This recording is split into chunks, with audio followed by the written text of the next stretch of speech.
Tuhan dan karunia, ku terjebak di antara dua dunia. Jalani sebuah kutukan dan karunia, ku terjebak di antara dua dunia. Sekarang abang saya, Nuret, sudah meninggal. Kakak saya, Teresa, juga sudah meninggal. Saya tidak menyangka bahwa kakak saya, Ricky Blesinski, tega begini sama saya. Seandainya kakak-kakak saya yang lain masih ada, tidak mungkin ini terjadi.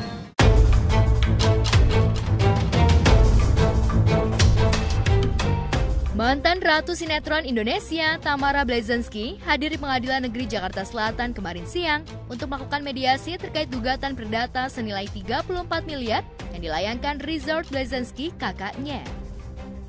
Namun Tamara harus menelan kecewa karena pengorbanannya datang jauh-jauh dari Bali, seolah tak terbayar lantaran kakaknya yang akrab disapa Rick tidak memenuhi panggilan sidang. Sambil berlinang air mata, Tamara mengungkapkan kesedihannya di depan awak media. Ibunda Teuku Rasya itu menyebut kakaknya sebagai sosok yang kejam lantaran tega menggugat adiknya sendiri. Sangat kecewa karena menurut saya ini sebuah tindakan yang sangat kejam yang dilakukan oleh kakak saya sendiri terhadap saya, dan dia pun tidak hadir. Di mana rasa kemanusiaannya terhadap adiknya sendiri?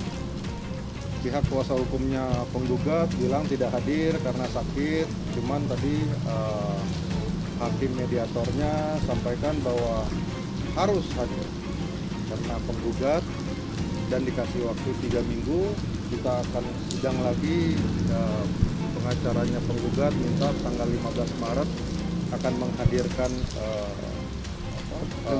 prinsipalnya mereka. Karena hakim bilang ini tidak bisa toleransi untuk tidak hadir.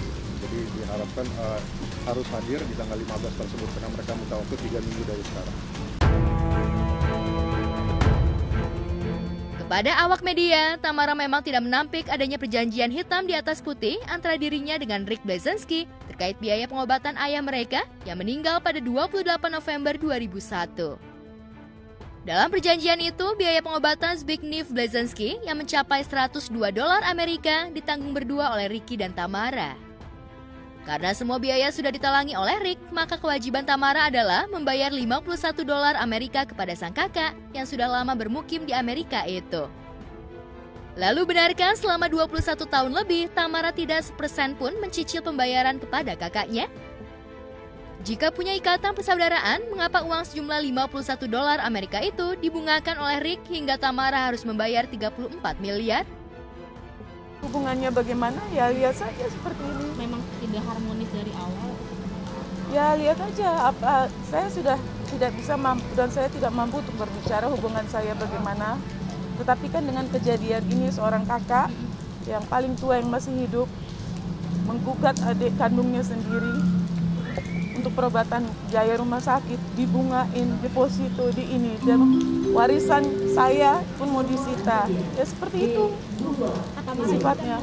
Mungkin kalau duduk perkara Pak Johan ya udah yang kita jelaskan bahwa menggugat untuk biaya rumah sakit dibagi 2 beserta dengan bunga-bunganya, beserta dengan imaterialnya $2 juta, hingga kalau dirupiahkan kurang lebih sekitar 34 miliar.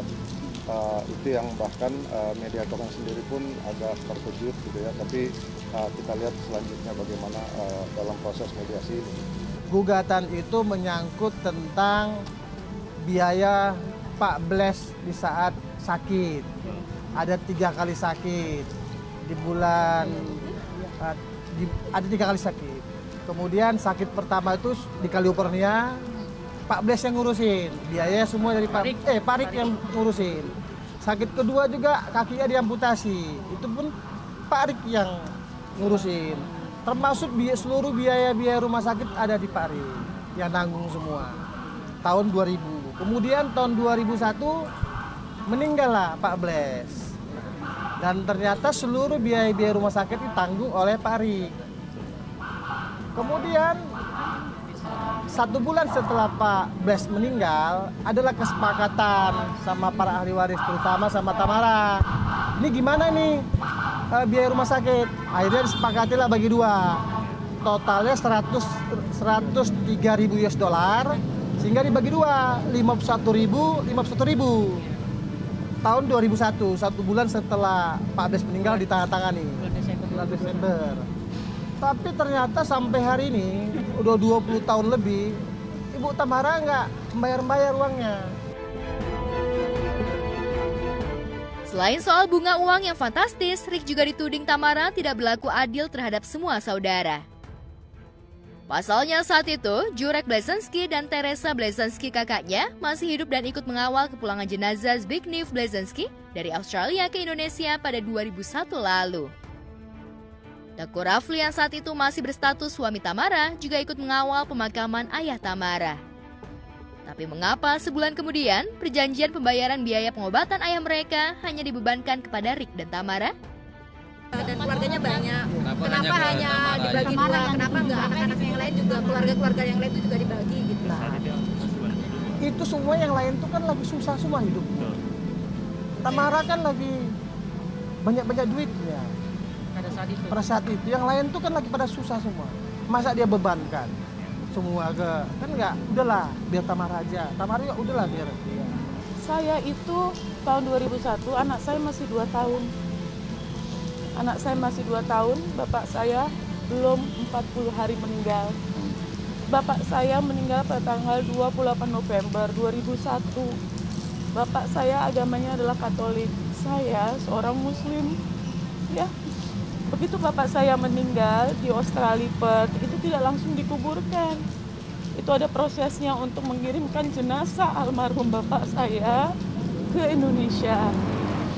Saya yang biasanya mengantar bapak saya di airport keberangkatan, sekarang saya harus menjemputnya di kargo peti jenazah.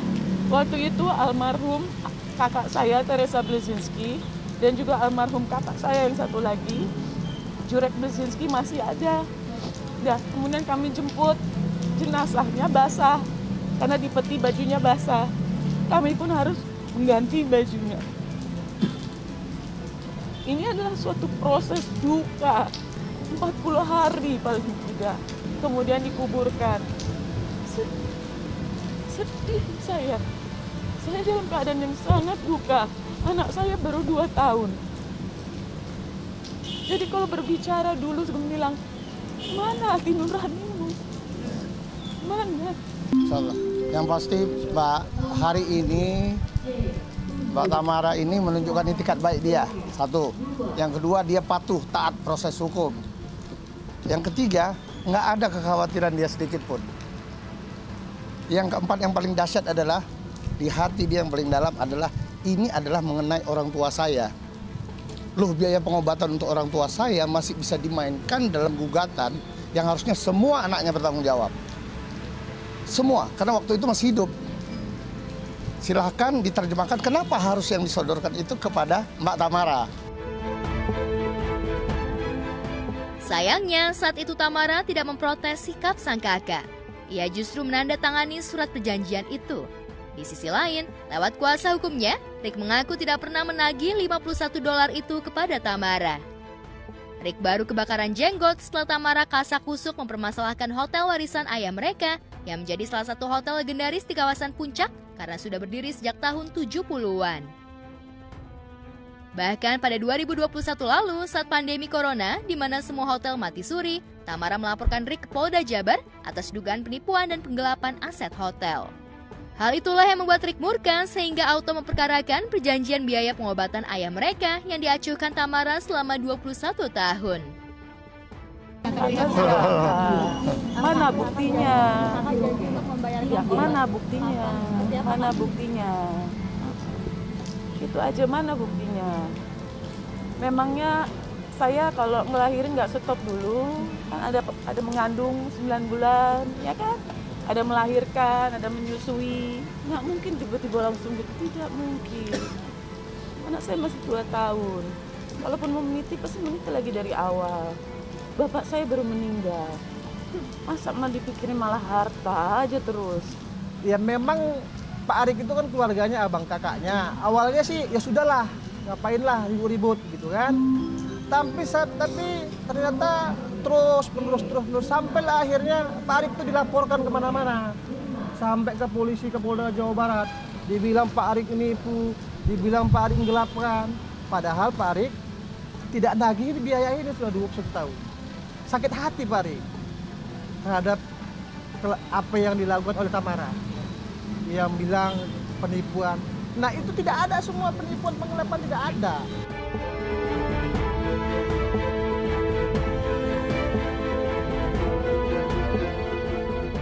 Karena bola panas sudah digelindingkan Tamara, pihak RIK membongkar posisi Tamara di Hotel Bukit Indah yang diwariskan ayahnya.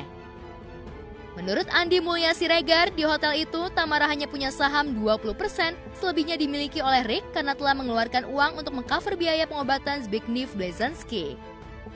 Sementara saat melaporkan Rick Blazensky ke Polda Jabar, Tamara mengaku berjuang atas nama keponakan-keponakan dari 2 kakaknya yang sudah meninggal, diantaranya aktor Edward Akbar, anak dari almarhumah Teresa Blazensky, yang tak lain adalah suami artis Kimberly Ryder.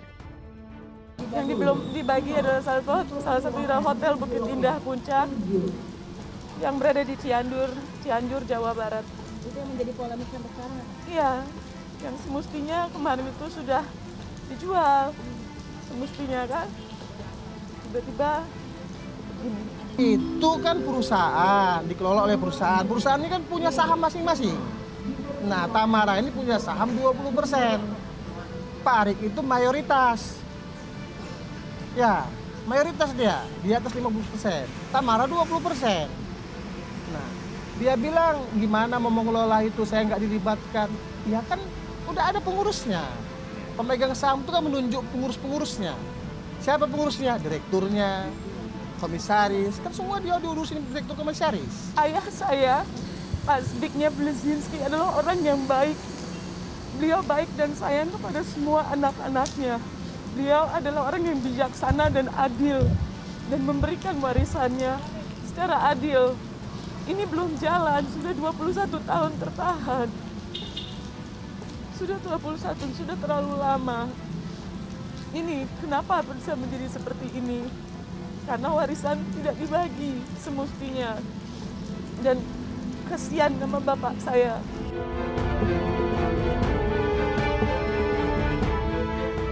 Lantas apakah pekan depan Tamara akan hadir dalam sidang mediasi kedua yang kemungkinan besar akan dihadiri oleh Rick Blazensky?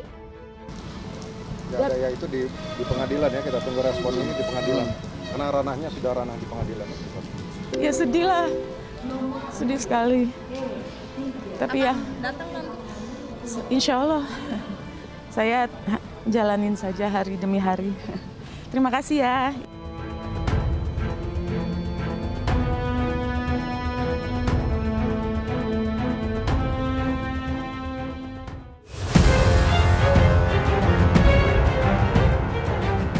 Sejak korban-korban Ressa Herlambang dari kalangan calon penyanyi berani speak up di depan awak media, sederet artis pun ramai-ramai mengutarakan perilaku tak simpatik Ressa Herlambang terkait masalah uang.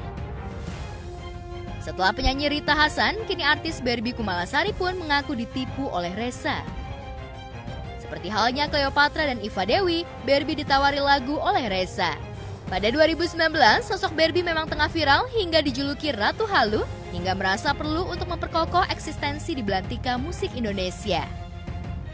Setelah deal-dealan, Barbie mentransfer uang 50 juta kepada Ressa. Tapi sayangnya, lagu yang dibuat Ressa di bawah ekspektasi Barbie, hingga akhirnya ia menjadikan lagu ciptaan musisi lain sebagai lagu andalan. Lantas benarkah saat Barbie minta pengembalian uang karena merasa tidak mendapatkan lagu yang bagus, Ressa auto kabur-kaburan? Kenal sama RH ini awalnya pas karirku lagi oke-okenya di tahun 2019. Beliau DM aku, ngajak kenalan, terus menawarkan diri bahwa oh ini saya Ressa, saya pencipta lagunya Syahrini. Terus akhirnya berapa hari kemudian janjian ke apartemen, ketemuan di kolam renang. Ketemuan di kolam renang malam-malam ngobrol-ngobrol, dia menawarkan ada proyek. Katanya kamu kan lagi bagus nih karirnya.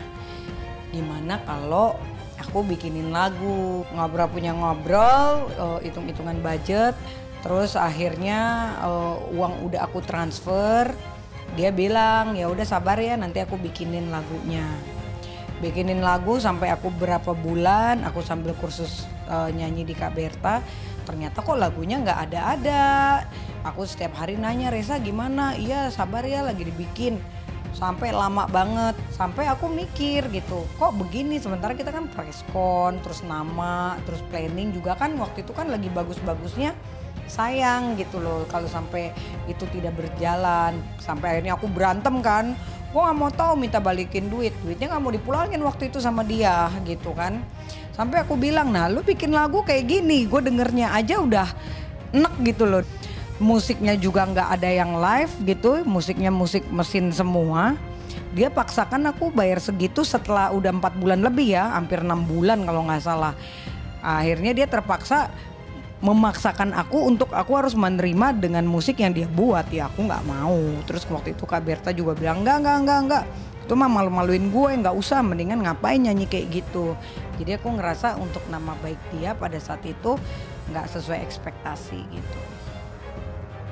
Berapa puluh juta sih, mungkin sekitar 50-an kali ya.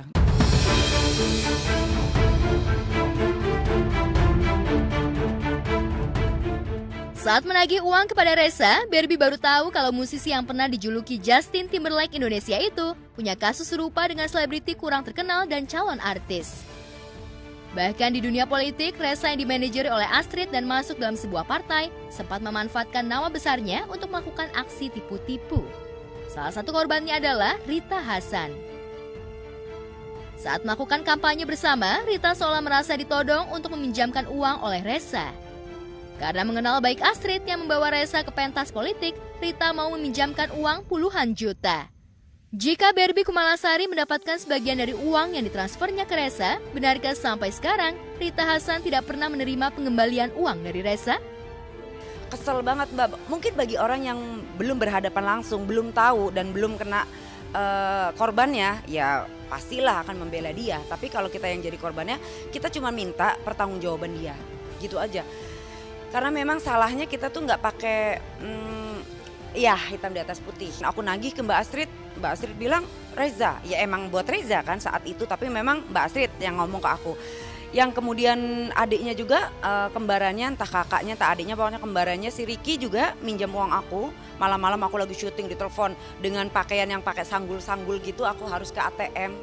Dalam keadaan malam-malam itu kan lagi take segala macam, aku sampai ninggalin, iya nih Mas Reza butuh banget nih, Neng tolong dong sekarang gini gitu. Sampai aku dipaksa harus meninggalkan lokasi syuting untuk ke ATM, zaman dulu kan belum ada M-Banking ya.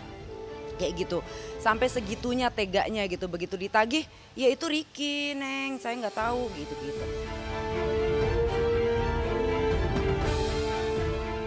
Menurut Barbie Kumala dan Rita Hasan, besar kemungkinan teman-teman mereka yang merasa dirugikan oleh Reza bakal angkat bicara. Lantas apa kata Reza terkait tudingan sebagai penipu yang dilontarkan oleh sejumlah rekan artis? Kenapa akhirnya aku tergerak untuk oke lah aku harus bicara, karena aku ngelihat sikap dia itu nyantai aja gitu loh. Dan ada beberapa temen juga yang salah satunya juga jadi korban dia itu nge-DM kan, kakak ini gimana dong kak, ayo dong, ya udah gitu kan. Terus ya salah satu pembelajaran aja sih biar dia dapat pelajaran. Maksudnya gini loh, jangan seenaknya aja dia menyalahgunakan kepercayaan. Orang sudah percaya sama dia dengan gaya bicara dia yang lemah lembut.